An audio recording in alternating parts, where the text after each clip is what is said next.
Welcome back, everyone, to The Deep Dive. This time, we're going to do a deep dive on Fight Club. Fight Club. I'm assuming that you guys have seen this movie. Oh, yeah. But we're not just going to recap it. Right. We're going to really unpack why it is that it's still so relevant even decades later. Yeah. It's interesting. Why does it hit so hard? Well, what's so fascinating about Fight Club is that it's this brutal action film, right? Yeah. Like darkly funny action film. But at the same time, it manages to deliver this incredibly sharp social commentary. It's like a knockout punch to your brain. You're entertained and provoked at the same time. And a lot of that comes from, I think, the director. Oh, absolutely. David Fincher. I Yeah. mean, you can see his fingerprints all over this. Oh, yeah. And it's so different from a typical action movie.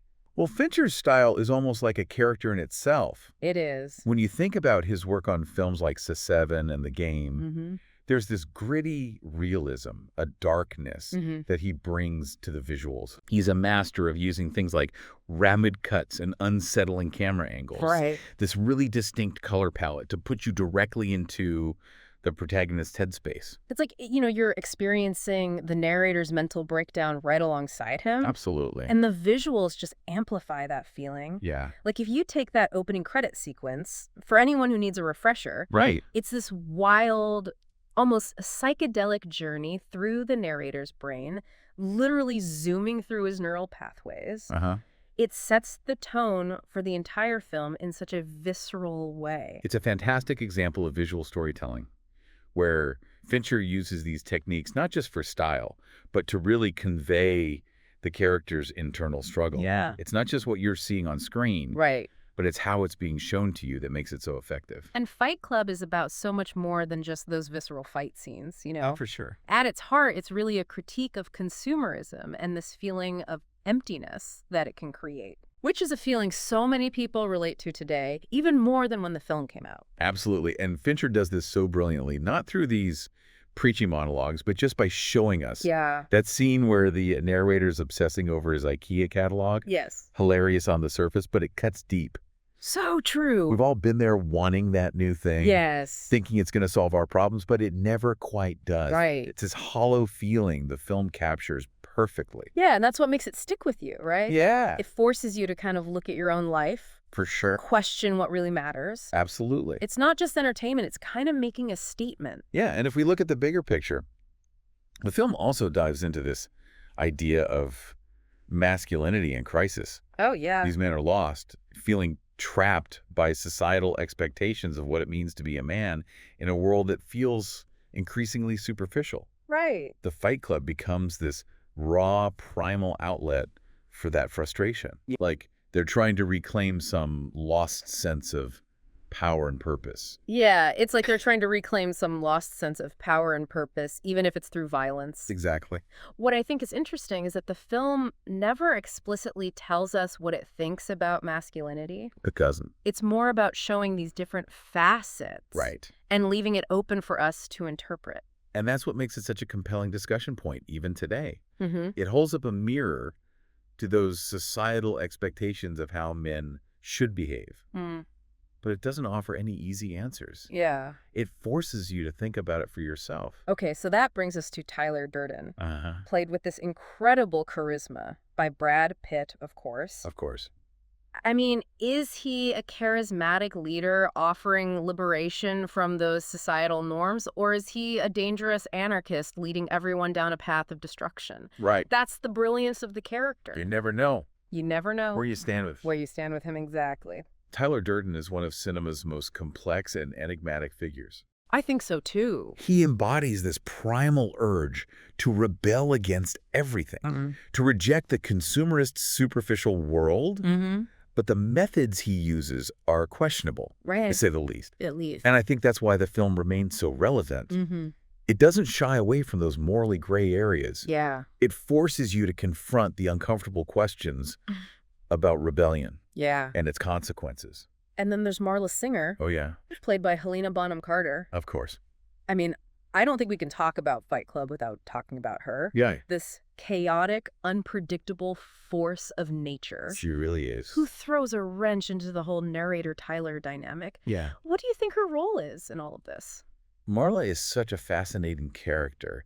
She's this disruptive presence who constantly challenges the narrator's perception of reality. Yeah. She's not buying into the Fight Club fantasy. Right. And in a way, she represents the messy, authentic reality that both the narrator and Tyler are trying to escape.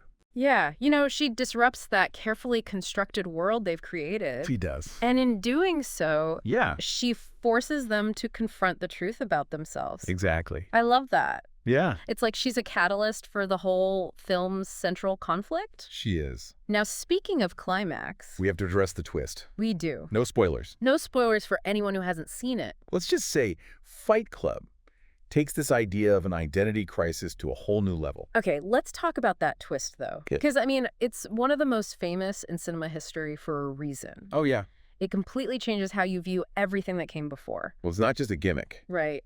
The twist adds this profound layer of meaning to the entire film. Yes. It makes you reevaluate every interaction, every line of dialogue. Yeah. And it elevates the film from a simple action story to these complex exploration of identity, duality, and the dangers of repressing your true self. And on a technical level, the way Fincher executes that twist is masterful. It really is. I mean, he uses these subtle visual cues throughout the film, planting these seeds of doubt in the viewer's mind without ever giving it away. Yeah, he does. And it's like he's playing a game with the audience, Yeah. challenging them to pay attention and question what they're seeing. Yeah, and those subtle visual cues are part of a larger visual tapestry that makes Fight Club so unique. It's dark, gritty, almost claustrophobic at times, It is. but there's this strange beauty to it as well. It's interesting, yeah. That visual style is so important to the film's impact. It is. It's like a character in itself. And this Ah. muted color palette, the bursts of neon, the way he uses shadows and light, Yeah, it all contributes to this feeling of unease and disillusionment absolutely. that mirrors the themes of the film perfectly. And it's not just the cinematography. Right. The editing is equally brilliant. Yeah. Those rapid cuts, the jarring juxtapositions, it keeps you on edge, reflecting the narrator's fractured mental state. And the CGI, I mean, for its time, it was revolutionary. I mean, those single-frame flashes of Tyler Durden appearing throughout the film yeah. were groundbreaking. I Yeah. think even today they hold up remarkably well and really drive home the idea of this alternate personality lurking beneath the surface. Those flashes were a brilliant way to visually represent the narrator's subconscious. Yeah. The way that his mind is fragmenting. Yeah. Fincher wasn't just using CGI for spectacle, he was using it as a storytelling tool. And we can't forget the soundtrack. The soundtrack is fantastic. I mean, the Dust Brothers did an incredible job creating this sonic landscape They did. that perfectly complements the film's energy. It does. This blend of industrial sounds like Yeah. electronica and rock. It gets under your skin. It really does get under your skin. And of course, there's that iconic closing song, Where Is My Mind by the Pixies. Of course. That song is the perfect ending note. It is. It captures the feeling of disorientation, Yeah. of questioning everything you just saw and everything you thought you knew. And it leaves you with this lingering sense of unease, Yeah. which in a way is the point of the entire film. It's like the film is saying, we've shown you the dark underbelly of society, and now you have to figure out what to do with that knowledge. Exactly. And that's what makes it such a powerful piece of art. It does. It doesn't give you easy answers. It challenges you to think for yourself. And that's what we're going to keep exploring as we dive deeper into Fight Club. Yeah. We've talked about the director's vision, the unforgettable characters, and the powerful visual storytelling. But what about its lasting impact? Right. Why do we still care about Fight Club all these years later? That's a good question. That's what we'll be unpacking next. Okay, so we've talked about how Fight Club uses all those like really striking visuals to make its point, but it's the ideas underneath that really make it stick with you. For sure. Why do you think that this film still resonates with audiences today, even though it came out in 1999? Well, it's incredible how prescient Fight Club feels. The film tapped into a very specific cultural moment, that end of the millennium unease. Yeah. But it did so in a way that I think transcends time. Those themes. It explores consumerism, masculinity in crisis, this search for authentic meaning. Right. They're even more relevant today than they were back then. It's like It was a warning sign, right? Yeah. Like back then we were just starting to see the rise of the internet, social media, this 24/7 news cycle. Yeah. And the film was already exploring how all that could make us feel isolated, lost in a sea of information, and meaningless consumer choices. Fight Club was like holding up a mirror to all those anxieties that were bubbling beneath the surface of society. And now in our hyper-connected, always-on world, those anxieties have become even more amplified. Right. We're bombarded with images of perfection, products that promise to make us happy. Yeah. But that, underlying feeling of emptiness, it remains. It's like the film predicted the rise of influencer culture. This pressure to constantly present a curated version of ourselves online. Right. And at the same time, it speaks to this, primal urge to just break free from all that. Break free. Reject the artificiality and find something real. Absolutely. Even if it's through, kind of destructive means. And that's where the film's exploration of rebellion becomes so fascinating. Yeah. Because it doesn't shy away from the dangers of unchecked rebellion. Right. It shows how a movement built on anger and frustration can be manipulated, how those feelings can be channeled into something destructive.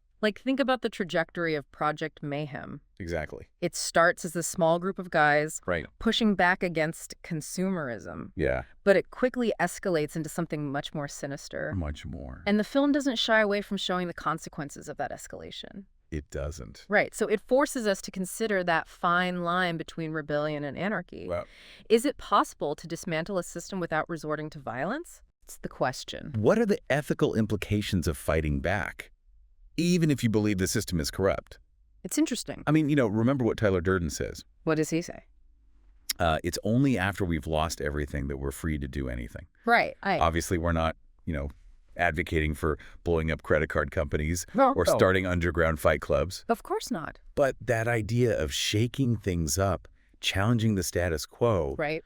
it's powerful. And I think it speaks to this, desire for something more. It does. It speaks to this deep-seated human need to find meaning and purpose in a world that often feels meaningless and that resonates with people across generations, regardless of whether or not they agree with Tyler Durden's methods. It's interesting to think about how Fight Club was received when it first came out. Oh, yeah. I mean, it was super controversial. It was. Some people, praising it for its social commentary, others condemning it for glorifying violence. It sparked a lot of debate. It did. And I think that's a testament to its power. It is. It didn't shy away from, pushing boundaries and challenging audiences. Yeah. It presented these complex, uncomfortable ideas. It did. And refused to offer easy answers. Right. It left it up to the viewer to kind of grapple with the implications. Exactly. And I think that's why we're still talking about it today. Yeah. It's a film that demands to be discussed, debated, and dissected. It does. And it stays with you long after the credits roll, prompting you to think about your own life, your own beliefs, and your place in the world. Exactly. It's not just entertainment. Right. It's a cultural touchstone. It is. That continues to provoke conversations about, important issues. And in a way, that's the ultimate legacy of Fight Club. It is. It's not just a film. It's a cultural phenomenon that continues to shape how we think about society, identity, and the nature of rebellion. It's like that saying, the best art asks questions, it doesn't provide answers. Oh, yeah, I like that. And that's what Fight Club does so brilliantly. Yeah. It throws these big philosophical questions at you and then forces you to grapple with them. And that's what we're going to do right now. Oh, okay. We've unpacked the visuals, the characters, the lasting impact. But what does it all mean for you, the viewer? Okay. What's the takeaway? What can we learn from Fight Club? Yeah. Even if we don't agree with everything it portrays. That's where I think the real deep dive begins. Okay, so we've explored the dark side of consumerism, this whole idea of masculinity in crisis, right, and the allure of rebellion, right? But what's the ultimate message of the film? Yeah, what's the takeaway? What's the takeaway for us, the viewers, right? Trying to navigate all these complex issues in our own lives. Well, I think one of the biggest takeaways is this idea of self-awareness. Okay. Fight Club, at its core, is about confronting the darker aspects of ourselves, the parts we try to suppress or ignore, those shadow selves. those urges and desires that society tells us are wrong or unacceptable. Yeah. It's about acknowledging those shadows, integrating them into a whole authentic self. It's like holding up a mirror to our own psyche, right? Exactly. You see these characters grappling with these very raw, Yeah. very human emotions, and it forces us to confront those same emotions within ourselves. Absolutely. So it's about asking ourselves those tough questions, right? What are we truly passionate about? Right. What are we willing to fight for? No. What parts of ourselves have we been denying? What are we hiding from? And it's not always pretty. It's not always pretty. They can be painful to look at those shadows. It can be. But ultimately, it's through that self-awareness that we can start to break free from the things that are holding us back. Yeah. I love that you bring up this idea of fighting for something. Oh, yeah. I mean, obviously, the film uses violence as a metaphor. Right. But it's not really about, physical fighting. It's not about going out and brawling with someone. It's about fighting for meaning. Right. Fighting for connection. Fighting for a life that feels authentic and fulfilling. Absolutely. And that fight starts internally. It starts with confronting those societal expectations that have been imposed on us. Yeah. Those roles that we've been told to play. Right. And questioning whether or not they actually align with who we are. It's like Tyler Durden says, What does he say? You're not your job. You're not how much money you have in the bank. You're not the car you drive. You're not the contents of your wallet. You're not your fin khakis. Wow. It's a call to, shed all those external markers of identity. Yes, strip it all away. And find something deeper. Yeah. Something more meaningful. And that search for meaning can be messy. It can. It can be uncomfortable. It can involve breaking down some of those walls that we've built around ourselves. Oh, yeah.